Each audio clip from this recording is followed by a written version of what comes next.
Welcome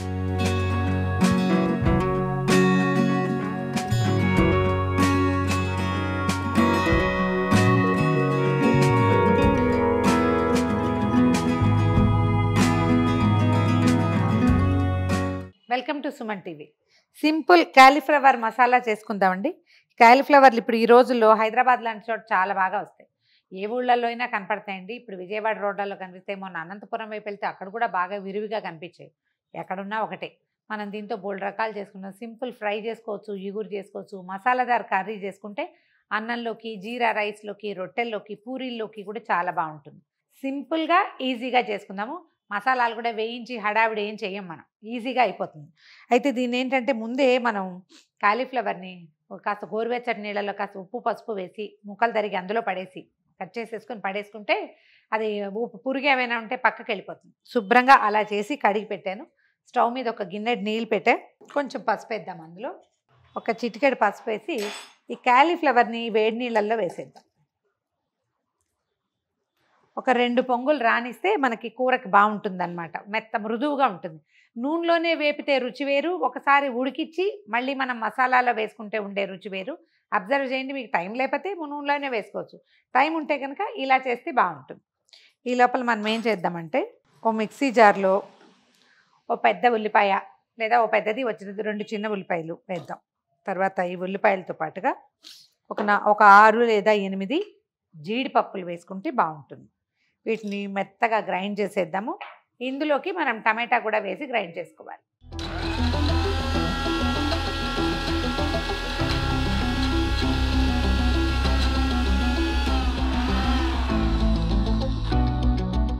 ఉల్లిపాయ జీడిపప్పు grind అయ్యేసరికి ఒక పెద్ద టమాటా కూడా ముక్కలు చేసి ఇందులో వేసేద్దాము. ఇది మనకి గ్రేవీ కింద పనిచేస్తుంది అనమాట.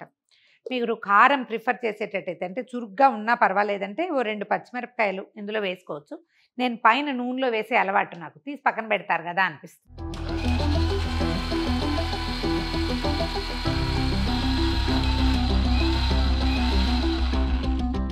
ముక్కలు ఉడికిపోయినాయండి. స్టవ్ ఆపేసాను. దీన్ని వేరే ఒక నీళ్లు వడబోసే దాంట్లో పోసి ముక్కలు తీసి పక్కన. ముక్కలు కొంచెం పసుపు రంగు వచ్చినాయి కదా, మనం పసుపు వేసాం కదా, వీటిని వడగొట్టి పక్కన పెట్టుకుందాము. ఒక లోతైన మూకుడు ఏదైనా పెట్టుకోండి. కూర అంటే మనకి మసాలా కొంచెం వేగుతుంది కదా, చిటిచిట అని అటు ఇటు పడిపోతుంది. అందుకని కొంచెం డీప్ ప్యాన్ పెట్టుకుంటే సరిపోతుంది. ప్యాన్లో కొంచెం నూనె వేద్దాము. దీనికి కొంచెం నూనె పడుతుందండి. ఆయిల్ లేకపోతే పెద్ద బాగోదు. మా ఫ్రెండ్ ఒకరైతే ఈ ఉడికిచ్చిన కాలీఫ్లవర్ని మళ్ళీ కొంచెం నూనె పోసి వేయిస్తారు. చాలా డిఫరెంట్గా ఉంది, స్మెల్ బాగుంది. నేను ఈజీ మెథడ్ తీసుకుంటాను. తొందరగా అయిపోవాలి మనకి. చాలా లెంగ్దీగా ఏదో అద్భుతంగా అక్కర్లేదు. చకచకా కూర అయిపోవాలి. తినడానికి రుచిగా ఉంటే చాలా అనిపిస్తుంది. ఒకవేళ లెంగ్దీ ప్రాసెస్ అయినా పర్వాలేదు వేయిస్తాను అంటే ముందు ఈ ముక్కల్ని వేయించి పక్కన పెట్టుకోండి మీ శక్తిని బట్టి. నేనైతే చేయట్లేదు అది. ఒక స్పూను జీలకర్ర వేస్తున్నాను. మసాలాదార్ కూరే కానీ ఆట్టే మసాలా ఏం కాదండి, కొంచెం మైల్డ్ మసాలానే ఉంటుంది. జీలకర్ర వేగంగానే మనం కాస్త కరివేపాకు వేసుకుందాము. ఇప్పుడు మనము గ్రైండ్ చేసి పెట్టుకున్నాం కదా, ఒకవేళ మీ దగ్గర రోల్ ఉన్నా ఇంకో అమాన్ దస్తా లాంటిది ఉంటే దాంతో కూడా దంచుకోవచ్చు. ఈ మసాలాని ఇందులో వేసేద్దాం. అది మెల్లిగా నూనెలో వేగే లోపల మనం ఇందులో వేయాల్సిన ఒక్కొక్క పదార్థాన్ని వేసేద్దాం. మనం పచ్చి మసాలా వేసాం కదా, కొంచెం టైం పడుతుంది. ఒక స్పూన్ కొద్దిగా ఒక చిటికెడు పసుపు, ఎక్కువ అక్కర్లేదు. నూనెలో వేయలేదు కానీ ఇది పచ్చిదే కాబట్టి కొద్దిగా అల్లం వెల్లుల్లి పేస్ట్ ఇందులోనే వేసేద్దాము. ఒక స్పూను ధనియాల పొడి, ఈ కూరకి ఇంచుమించుగా సరిపడగా కారము, కొద్దిగా గరం మసాలా పొడి ఉంటే అది కూడా దీన్ని మొత్తం వేయించేసేద్దాం. ముద్ద వేగాక కూడా వేసుకోవచ్చండి. ముందు వెనకగా వేయచ్చు. ఇది పచ్చిగా ఉండగానే వేయాలన్న నియమం లేదు. అవన్నీ డ్రైవే కదా, తర్వాత కూడా వేసుకోవచ్చు. పని అయిపోతుందని ముందు వేస్తున్నాను అంతే.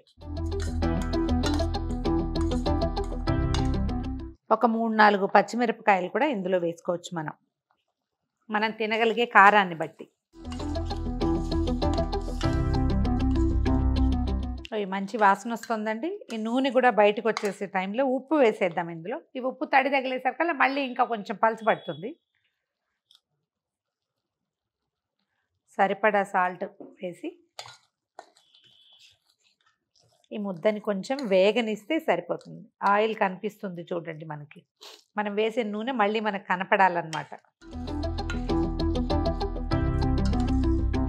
నూనెంతా పైకి వచ్చేసే టైంకి అది అడుగంటడానికి మొదలు పెడతానంటుంది. అలాంటప్పుడు ఈ కాలీఫ్లవర్ ముక్కలు ఉడకబెట్టి పక్కన పెట్టుకున్నాం కదా, అవి ఇందులో వేసేది.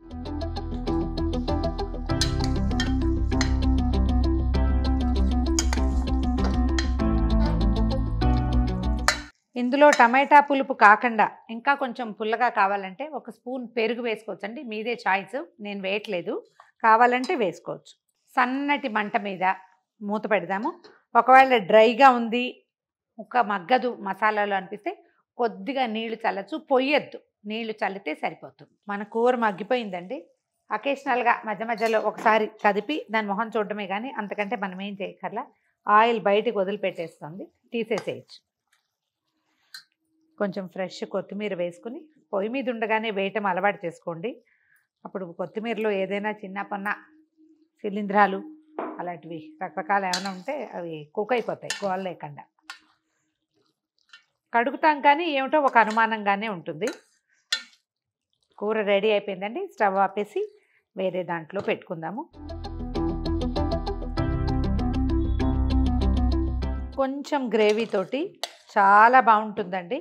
సన్నటి ముక్క, చిన్న ముక్కలు తరుక్కుంటే 1 మినిట్లో అయిపోతుంది కూర. ఒకవేళ చిన్న ముక్క తరిగితే మీ చాయిస్ అదైతే. ఒకవేళ చాలామందికి ఏంటంటే పెద్ద పెద్ద కాలీఫ్లవర్స్ ఇట్లా కోడిగా అంటే ఏమన్నా దాన్ని కోళ్ళుగా మొత్తం బంచెస్గా ఉంటే ఇష్టపడతారు. బంచ్ ఇష్టం ఉన్న వాళ్ళు బంచ్ తోటి చేసుకోవటం, లేదంటే చిన్న ముక్కలు తరిగి చేసేసుకోవచ్చు. అదైతే ఇంకా 2 నిమిషాల్లో అయిపోతుంది, ఎక్కువ సమయం పట్టకుండా. గుమగుమలాడే కాలీఫ్లవర్ మసాలా ట్రై చేసి చూడండి. ఇది అన్నంలోకి, రొట్టెల్లోకి, మన ఏదైనా మనం జీరా రైస్ లాంటివి సింపుల్వి చేసుకుంటాం, వాటిలలో కూడా చాలా బాగుంటుందండి. ట్రై చేసి చూడండి. ఈ వీడియో కనుక మీకు నచ్చినట్లయితే లైక్ చేయండి, షేర్ చేయండి. మరిన్ని ఇంట్రెస్టింగ్ వీడియోల కోసం సుమన్ టీవీకి సబ్స్క్రైబ్ చేసుకోండి.